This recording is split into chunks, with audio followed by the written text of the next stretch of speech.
everyone, Paul here. Today I'm going to be talking about a strategy on to where, if you saw yesterday's video where I went over 3 different income sources, today I want to kind of go over how to increase those chances and use the US 30 to create more Satoshi. So this kind of elaborates a little bit off of what I talked about yesterday. So yesterday's video, if you want to go ahead and watch that, because I show you how to set it up to where you can get paid 3 passive sources of income by trading one asset. So in that video I go over SPY, but for this video I want to kind of go over the asset that I choose to trade to make more Satoshi. This strategy will make more Satoshi a lot faster, and that's trading the US 30, and it's doing it on a smaller time frame. But you could do this on a USD based account, but the whole goal of this is to make more Satoshi by trading. Use the same setup that I talked about yesterday, but use the US 30 to trade and make more Satoshi. And the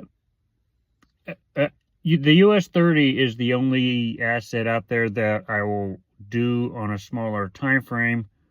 So what I want to kind of go over is kind of the setup, the trading strategy that I do when I look at the US 30, because with the US 30 it's faster, and you really got to know the direction. So this is the only asset that I would do on a smaller time frame. I'll do it on a 15-minute.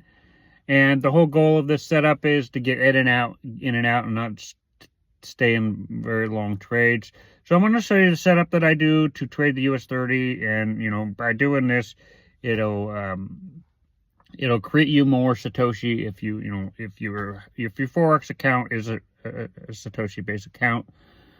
So the setup here is to look at the US 30 and find moments to get in and out. So I'll show you the setup that I do and what to look for, and this will create on the Forex side of things a Satoshi based account and a USD based account. But for the sake of this video, I'm going to show you the setup on how to use it to make more Satoshi. Okay, so for this setup, I have my CM EMA trend bars. I have the 200 moving average for the CM EMA trend bars. And for my moving averages, I have the 2055, which is basically the rainbow strategy. If you guys haven't seen my rainbow strategy video, check that out. It's basically the start and the end point of the rainbow strategy. So usually when it crosses, you can find a big shift in direction. And then I also have my auto Fibonacci, where you can actually find, I plug this one on and off, and it helps me find the moments. We do this on the day.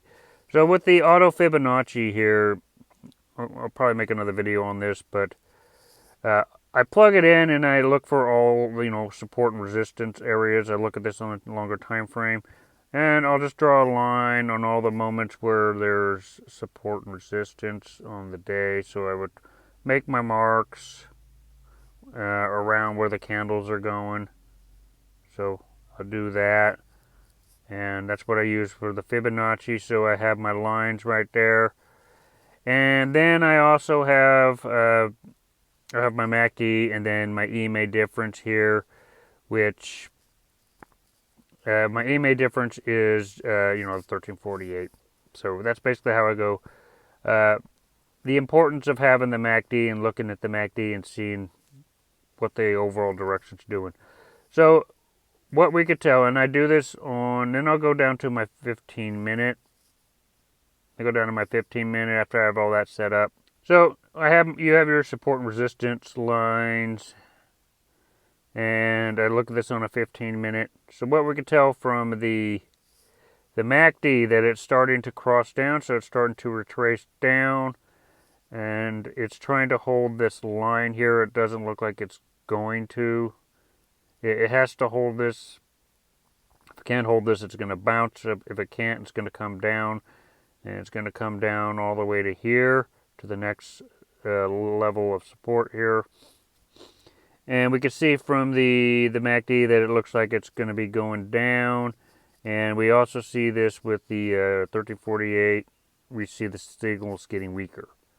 So doing that, and how I would base this on doing trades is you want to go for overall direction here. So the last time that I would have done a trade on the US 30 would probably have been right about here, because you see everything lining up right about here, because you see on the MACD that the blue line is crossing and it looks like it's starting to go up. We also see the weakness here with the 1348 as it turns into a dark red. And those are really the big the signals here. So the whole point of this to make Satoshi is you want to get in and out. So you would get in probably right around here, and you would ride this out. And basically, you want to ride it till it crosses again. So right about here. So this is 4 hours, and you would have made $142 in 4 hours, and that's with a USD base account. When you're doing it with Satoshi, yeah, you would have made a lot of Satoshi in that moment. So I only do this for the Satoshi base account. And if I'm trading the US 30, I'll do it on a smaller time frame. Whether that be the USD base account or the Satoshi base account. But let's look for some other moments here. So the next moment here was right here. We see it crossing on the MACD, which actually, this one right here, it signaled an uptrend, but this didn't last long. So this was a quick in and out. You see it cross right here, and you go up till right about here is when it touched again. And you can look at you can look at 1348 and notice that the downtrend is going back down at this point. So you could have come in here and you would have made about $100 with a 0.01 with a regular USD base account. So let's look at a couple other times on the 15-minute where this happened. Okay, so if we look on the MACD, we see that it is, what you really want to look for is you want to make sure if you get a bullish trend, you want to make sure that the lines are above the histogram. And if you're doing a bearish, if it's bearish, you want to make sure the lines are below the histogram. But those usually give the better results. But like we see right here, we see the blue line crossing the orange line here. And if we got this one right here and we wrote it out, and we also see this with the 1348 as far as signal strength, and we know that it's getting weaker right about here because it's crossing again right about here. And you know this is a stronger trade because you made about $548 with the 0.01.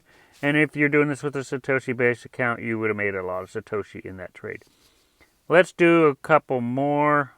Okay, so this moment right here, you see it crossing right about here. It's like it's not above it yet, but it'll still work. So you might have to hide the histogram just to see the cross, but it's right there. If you write it out until here, until it crosses again. And this is another trade. This is $464. If you're doing this on a USD base account, you basically turned 1 penny into $464. So just imagine what that would do with a Satoshi base account. I can't really give you the numbers on a Satoshi base account, but if you can turn 1 penny into $464, imagine what that would do with a Satoshi base account. So let's look at one more here, and I think you guys get the general idea. One that really speaks out. We see the trend is down at this point, and let's look at the MACD. So this would be an example of not to do a trend. The overall trend is going down, but you see your MACD is going up. So I will personally not do those trades. You want to go with the trend. And in a moment like right here, this is going against the trend. So you always want to find a moment where you're going with the trend. So if we see that moment right here, we see that the MACD is below the histogram, and we see it right about here. We also see it happening, the signal's weak with the 1348. So right here will be a good trade. You get in and out if you rode this out to the bottom here. 2 hours and 15 minutes, you would have made $388 on a USD base account. But if you did it with Satoshi, you would have made a lot of Satoshi in that trade. So if you're able to turn 1 penny into $388, imagine what that would be with a Satoshi base account. So the reason I like this strategy is because it doesn't matter what Bitcoin is doing. The only thing that has to be happening is the US 30 has to be moving. The stock market has to be moving. And as long as it moves, you can really find some pretty big move. And this is the only time that I'll do it on a smaller time frame because the US 30 is very volatile. And if you do this and you make your gains in Satoshi, you could actually, you'll make Satoshi, and I don't know the exact numbers of how much Satoshi you would make in those trades, but you saw with the USD base account that you turned a penny basically into like $300, $400. So imagine what that would do with the Satoshi base account. And you can keep accumulating your Satoshi year long if you follow the strategy. Now, I do this on a 15-minute because the volatility of it. It's the only asset I'll do on a smaller time frame, and I get in and out. But it also helps to understand the trend of what's going on with the US 30. So I do this strategy to make more Satoshi. It works really well. Anyway, if you guys like this video, make sure you hit the like button, hit the subscribe button. See you guys in future videos.